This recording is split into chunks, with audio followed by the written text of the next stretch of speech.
آج کی گہری گفتگو میں ہم 18ویں صدی کا جائزہ لے رہی ہیں۔ یہ ایک ایسا دور تھا جب یورپ جیسے ایک دوراہے پر کھڑا تھا۔ جی بالکل۔ صدیوں پرانا نظام، بادشاہت، جاگیرداری، وہ موروثی مراعات، وہ سب آپ کہہ سکتے ہیں نئے اور بڑے طاقتور خیالات کی زد میں آ رہا تھا۔ بالکل، یہ روشن خیالی یعنی ایج آف انلائٹنمنٹ کا زمانہ تھا۔ فلسفی اور دانشور وہ ہر چیز پر سوال اٹھا رہے تھے، مذہب، حکومت، معاشرہ۔ عقل، فطرت اور انسانی ترقی جیسے تصورات وہ مرکزی حیثیت اختیار کر رہے تھے، اور یہ صرف کوئی نظریاتی بحث نہیں تھی، یہ تو اقتدار کی بنیادوں کو چیلنج کر رہی تھی۔ ہمارے پاس جو ذرائع ہیں، ڈاکٹر فاطمہ بالمرابط کا لیکچر ہے 18ویں صدی کی ریاستوں پر ایک باب، اور ول ڈیورن کی مشہور کتاب ایج آف وولٹیئر کے کچھ حصے ہیں۔ تو ان کی مدد سے ہم سمجھنے کی کوشش کریں گی کہ اس دور کے اہم تضادات کیا تھے اور کون سی تبدیلیاں تھیں جو مستقبل کی راہ ہموار کر رہی تھیں۔ جی ہاں، مقصد صرف واقعات گنوانا نہیں ہے، بلکہ اس دور کی روح کو سمجھنا ہے، خاص طور پر وہ جو روایت اور جدیدیت کے درمیان، مذہب اور عقل کے درمیان ایک کشمکش چل رہی تھی، اس کو سمجھنا ہے۔ صحیح۔ یہ دیکھنا اہم ہے کہ کس طرح اس صدی نے آنے والے انقلابات جیسے فرانسیسی انقلاب ہوا، امریکی انقلاب، ان سب کی بنیاد رکھی۔ تو آئیے روشن خیالی کے بنیادی خیال سے شروع کرتے ہیں۔ یہ تحریک دراصل تھی کیا؟ اس کا کیا کہتے ہیں مرکزی نقطہ کیا تھا؟ بنیادی طور پر یہ عقل یعنی ریزن کو علم، سچائی اور اختیار کا حتمی پیمانہ ماننے کی تحریک تھی۔ اچھا۔ اس نے اس خیال کو رد کیا کہ بادشاہوں کو حکومت کرنے کا کوئی خدائی حق حاصل ہے۔ اس کی جگہ فطری حقوق کا تصور آیا، یعنی وہ حقوق جو ہر انسان کو پیدائشی طور پر حاصل ہیں، جیسے زندگی، آزادی اور خوشی کی تلاش کا حق۔ جیسا کہ ڈاکٹر بالمرابط بھی نشاندہی کرتی ہیں، یہ قائم شدہ ہر چیز پر سوال اٹھانے کا دور تھا، بھلے ہی متبادل فوری طور پر واضح نہ ہو۔ کیا خاص بات تھی جس نے اتنا گہرا اثر ڈالا؟ دیکھیں، یہ مفکرین مختلف زاویوں سے اس نئی سوچ کو آگے بڑھا رہے تھے۔ جان لاک نے کہا کہ علم جو ہے وہ تجربے سے آتا ہے، موروثی نظریات سے نہیں۔ یہ ایک انقلابی بات تھی۔ صحیح، یعنی پہلے سے طے شدہ کچھ نہیں؟ بالکل۔ آئزیک نیوٹن کی جو سائنسی دریافتیں تھیں، انہوں نے دکھایا کہ کائنات کو عقل اور مشاہدے سے سمجھا جا سکتا ہے، کسی الہامی کتاب کے بغیر۔ اس نے عقلی تحقیقات کی طاقت کو ثابت کیا۔ اور سیاسی نظریات کے حوالے سے کیا کہیں گے؟ وہاں مونٹیسکیو کا کردار بہت اہم ہے۔ انہوں نے اختیارات کی تقسیم یعنی سیپریشن آف پاورز کا نظریہ پیش کیا کہ حکومت کے انتظامی، قانون ساز اور عدالتی شعبے الگ الگ ہوں، تاکہ کوئی ایک فرد یا ادارہ مطلق العنان نہ بن جائے۔ اچھا، یہ تو امریکی آئین میں بھی نظر آتا ہے۔ جی ہاں، اس نظریے نے براہ راست امریکی آئین کو متاثر کیا۔ پھر والٹیئر اور روسو جیسے فرانسیسی مفکریں تھے جنہوں نے چرچ اور ریاست پر کڑی تنقید کی اور عوامی رضامندی پر مبنی حکومت کی وکالت کی۔ اور کانٹ کا وہ نعرہ؟ ہاں، ایمانوئل کانٹ کا نعرہ سپیرے اوڈے، یعنی جاننے کی ہمت کرو۔ یہ یوں سمجھیں اس پورے دور کی روح کی بہترین عکاسی کرتا ہے۔ کیا یہ تحریک پورے یورپ میں یکساں طور پر پھیلی یا اس میں علاقائی فرق بھی تھے؟ نہیں، اس میں واضح علاقائی فرق تھے۔ فرانس میں یہ زیادہ ریڈیکل تھی، چرچ اور بادشاہت کے سخت خلاف۔ جرمنی میں یہ زیادہ فلسفیانہ اور کہہ لیں قوم پرستانہ رنگ لیے ہوئے تھی۔ اور برطانیہ میں حکومت نے کافی حد تک اسے نظر انداز کیا، جبکہ روس میں دیکھیں تو کیتھرین جیسی حکمران نے خود فنون اور علوم کی سرپرستی کی، مگر اپنی شرائط پر۔ اور امریکہ کا کیا کردار تھا اس میں بحر اوقیانوس کے پار؟ اسکاٹش روشن خیالی جو عملیت پسندی اور اخلاقی فلسفے پر زور دیتی تھی، اس نے امریکی سوچ پر بہت گہرا اثر ڈالا۔ بنجامن فرینکلن اور تھامس جیفرسن جیسے لوگ نہ صرف یورپی خیالات سے متاثر ہوئے، بلکہ انہوں نے ان خیالات کو امریکی تجربے کی روشنی میں ڈھالا اور واپس یورپ کو بھی متاثر کیا۔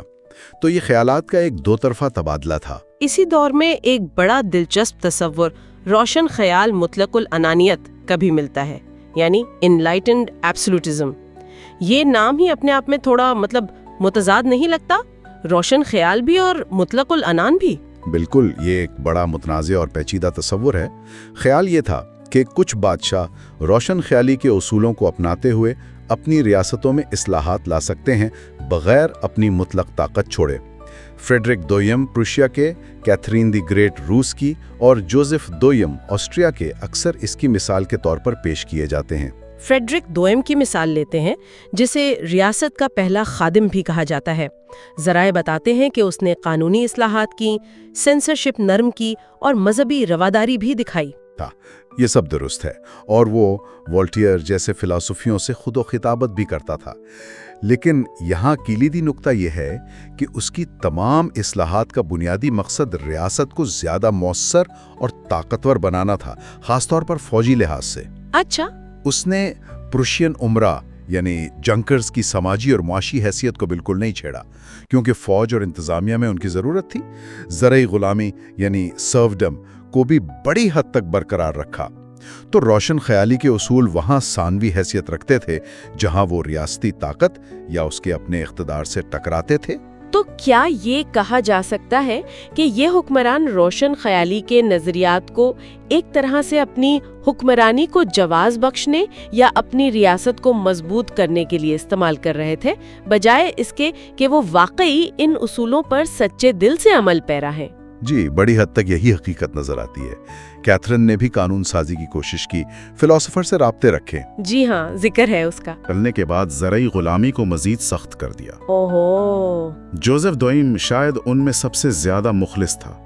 उसने ज़रई गुलामी ख़त्म करने और मजहबी रवादारी नाफिज करने जैसे बड़े इक़दामात किए, लेकिन उसकी इस्लाहात इतनी तेज़ और बुनियाद परस्ताना थीं कि उन्होंने अमरा, चर्च, हत्ता के किसानों तक को अपना मुखालिफ बना लिया। तो नतीजा क्या निकला? नतीजा ये कि उसके बाद ज़्यादातर इस्लाहात मनसूख कर दी गईं। तो खुलासा ये है कि इन हुक्मरानों के लिए रियासत की मंतिक या रीजन ऑफ स्टेट रोशन ख्याली के उसूलों पर हमेशा गालिब रही। ये रियासत की मंतिक हमें 18वीं सदी के एक और अहम पहलू की तरफ ले जाती है, यानी जंगे। ये सिर्फ ख्यालात और इस्लाहात का दौर नहीं था, बल्कि बड़ी ताकतों के दरमियान शदीद कशमकश का भी दौर था। बिल्कुल। इस दौर में ताकत का तवाज़ुन या बैलेंस ऑफ पावर का नज़रिया बैनुल अक़वामी ताल्लुकात पर हावी था। 5 बड़ी ताकतें थीं: बरतानिया, फ्रांस, ऑस्ट्रिया, प्रूशिया और रूस। जी। और उनकी कोशिश होती थी कि कोई एक रियासत इतनी ताकतवर ना हो जाए कि बाकी सबके लिए खतरा बन जाए। लेकिन ये तवाज़ुन कायम रखना वो खुद मुस्तकिल जंगों का बायस बनता था। रियासतें अपनी फौजी ताकत बढ़ाने पर बहुत जोर देती थीं और रियासती मफाद हर इखलाकी उसूल पर फौकियत रखता था। ज़राए 2 बड़ी जंगों का खास जिक्र करते हैं, जंगे जानशीनी ऑस्ट्रिया और 7 साला जंग। उनके नताइज ने यूरोप और दुनिया पर क्या असर डाला? जंगे जानशीनी ऑस्ट्रिया 1740-1748 ने प्रूशिया को एक बड़ी यूरोपीय ताकत के तौर पर उभारा, जब फ्रेडरिक ने ऑस्ट्रिया से साइलेशिया का अहम सूबा छीन लिया। लेकिन असल फैसला कुन जंग वो 7 साला जंग 1756-1763 थी, जिसे कुछ मौरिखीन पहली हकीकी आलमी जंग भी कहते हैं। आलमी जंग क्यों? क्योंकि ये यूरोप के साथ साथ शुमाली अमेरिका और हिंदुस्तान में भी लड़ी गई। अच्छा। तो इस जंग का सबसे बड़ा नतीजा क्या निकला? यूरोप में तो सूरत हाल तकरीबन वैसे ही रही, प्रशिया स्लेशिया पर काबिज रहा, लेकिन असल ड्रामाई नताइज 9 आबादियात में सामने आए। ब्रिटानिया ने फ्रांस को शुमाली अमेरिका यानी कनाडा और हिंदुस्तान में फैसला कुन शिकस्त दी। तो ब्रिटानिया आलमी ताकत बन गया? बिल्कुल। 1763 के ट्रीटी ऑफ पेरिस के बाद ब्रिटानिया दुनिया की सबसे बड़ी 9 आबादियाती और बहरी ताकत बनकर उभरा। इसने आने वाली सदी के लिए आलमी ताकत का तवाज़ुन ही बदल दिया। तो एक तरफ ये फलसफे और जंगें चल रही थीं, दूसरी तरफ माशरे की बुनियादों में भी बड़ी तब्दीलियां आ रही थीं। ज़राए बताते हैं कि आबादी में नुमायां इजाफा हुआ। जी हाँ, खास तौर पर 1750 के बाद यूरोप की आबादी में तेजी से इजाफा हुआ। इसकी बुनियादी वजह शरह अमवात में कमी थी, खास तौर पर बच्चों की। अच्छा, वो क्यों? ताउन जैसी बड़ी वबाएं खत्म हो गईं और खुराक की फरामी बेहतर हुई, जिसमें आलू और मकई जैसी नई फसलों का बड़ा किरदार था जो अमेरिका से आई थी। इस बढ़ती आबादी की खानदानी और समाजी जिंदगी कैसी थी? क्या बच्चों की परवरिश के हवाले से रोशन ख्याली के नजरियात का कोई असर हुआ? पे रखा।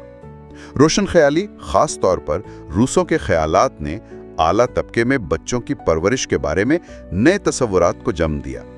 बच्चों को अब मासूम और काबिल तरबियत समझा जाने लगा। लेकिन गरीबों के लिए बच्चे अक्सर माशी बोझ होते थे, बच्चों को छोड़ देने के वाकयात, मतलब फाउंडलिंग होम्स में, या मार देने तक के वाकयात आम थे, जो इस दौर की एक तल्ख हकीकत है। इन फाउंडलिंग होम्स में बच्चों की शरह अमवात भयानक हद तक ज्यादा थी। ये तो बहुत अफसोसनाक है। ज़रात में भी अहम तब्दीलियां आ रही थीं, जिसे बाज़ औक़ात ज़री इनकलाब कहा जाता है। क्या ये वाकई इनकलाब था? इनकलाब शायद थोड़ा मुबालगा हो, लेकिन बरतानिया और नीदरलैंड जैसे इलाकों में नुमाया बेहतरी जरूर आई। फसलों की गर्दिश के नए तरीके, जैसे जमीन को बंजर छोड़ने की बजाय चारा उगाना, नई फसलें, मवेशियों की बेहतर नस्ल कशी और कुछ नई तकनीकों ने ज़राई पैदावार को बढ़ाया। और वो इहाता बंदी या इनक्लोजर मूवमेंट? हाँ, इंग्लैंड में इहाता बंदी ने जहां मुश्तरका जमीनों को निजी मुल्कियत में तब्दील किया गया, बड़े जमींदारों को तो फायदा पहुंचाया, लेकिन बहुत से छोटे किसानों को बेजमीन कर दिया। वो या तो ज़राई मजदूर बन गए या फिर शहरों का रुख किया। इसका मतलब है कि मईशत के दीगर शोबों जैसे मालियात और सनत पर भी दबाव बढ़ रहा होगा। बिल्कुल। बैंकिंग का निज़ाम खास तौर पर बैंक ऑफ इंग्लैंड के क़याम के बाद तरक्की कर रहा था। कागजी करेंसी और हुकूमती कर्जों ने सरमाए की गर्दिश को तेज किया। सनत में टेक्सटाइल सबसे अहम थी। अच्छा। ज्यादातर काम घरेलू सनतकारी यानी कॉटेज इंडस्ट्री के जरिए देहात में होता था, जहां ताजिर देहाती खानदानों को खाम माल देते और वो घर बैठे धागा बनाकर कपड़ा तैयार करते। लेकिन क्या यही निज़ाम फिर सनती इनकलाब की तरफ ले गया? हाँ, क्योंकि बढ़ती हुई आबादी और तिजारत की वजह से कपड़े, खास तौर पर कॉटन की मांग बहुत बढ़ गई। इस मांग को पूरा करने के लिए नई मशीनों की ज़रूरत पड़ी।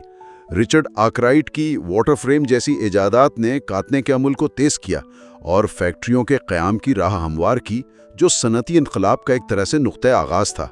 और आलमी तिजारत, उसका जिक्र 7 साला जंग के हवाले से भी हुआ। इसका एक तारीख पहलू गुलामी था, है ना? जी, 18वीं सदी में समंदर पार तिजारत, ख़ास तौर पर बहरे ओकियानियस में उरूज पर थी। एक आलमी माइशत शक्ल इख्तियार कर रही थी, लेकिन उसका एक इंतहाई मुनाफा बख्श और गैर इंसानी पहलू गुलामों की तिजारत थी। लाखों अफ्रीकियों को ज़बरदस्ती पकड़कर अमेरिका लाया गया, खास तौर पर कैरिबियन जज़ायर में शुगर के बागात पर काम करने के लिए। ये इस दौर की मुआशी तरक्की का एक इंतहाई तारीख बाब था। क्या उस वक्त इसके खिलाफ कोई आवाज़ उठ रही थी? आहिस्ता आहिस्ता, हाँ। खास तौर पर क्वेकर्स जैसे मजहबी गुरूहों ने अखलाकी बुनियादों पर इसकी मुखालफत शुरू की।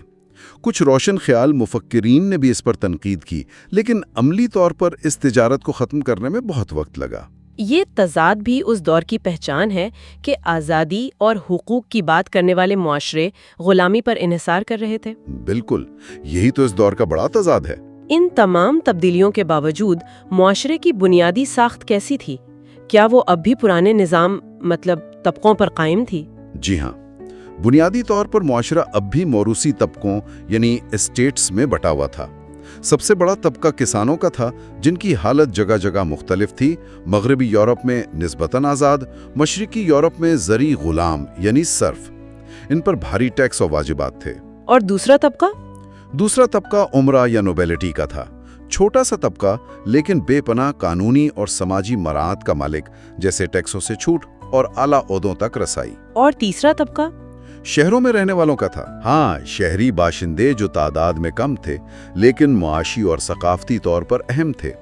शहरों में भी सख्त दर्जा बंदी थी।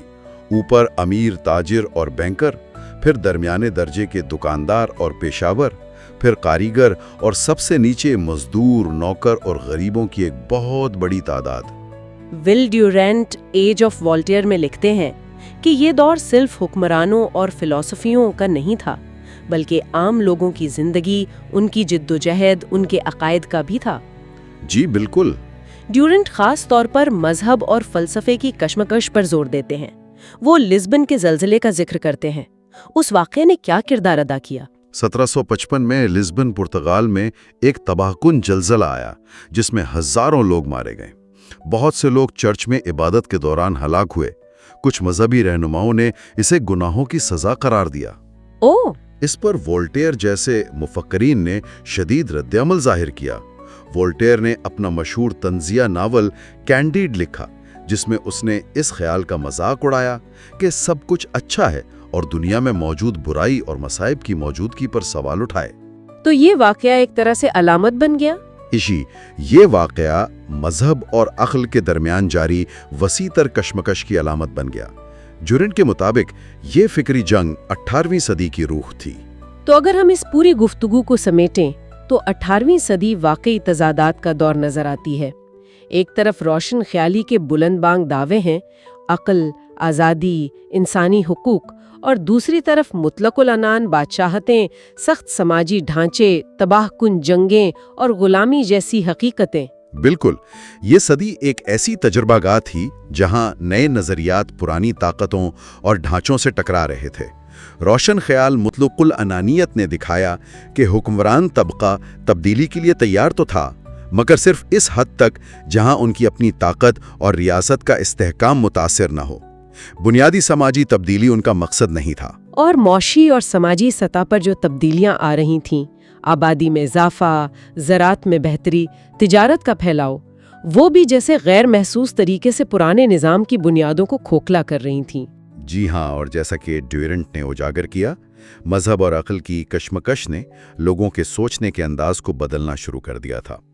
یہ تمام عوامل مل کر اس دھماکہ خیز صورتحال کو تیار کر رہے تھے جو بلا آخر فرانسیسی انقلاب کی شکل میں سامنے آئی اور جس نے جدید دنیا کی تشکیل کی۔ سامعین کے لیے ایک سوال چھوڑ جاتے ہیں، کیا روشن خیالی کے وہ عظیم نظریات، برابری، آزادی، انسانی وقار، 18ویں صدی کی سیاسی حقیقتوں، سماجی ناانصافیوں اور نو آبادیاتی استحصال کے ساتھ کبھی مطابقت رکھ سکتے تھے؟ یا یہ نظریات اور عمل کا گہرا تضاد ہی اس دور کا سب سے بڑا سبق ہے جو شاید آج بھی ہمارے لیے معنی خیز ہے؟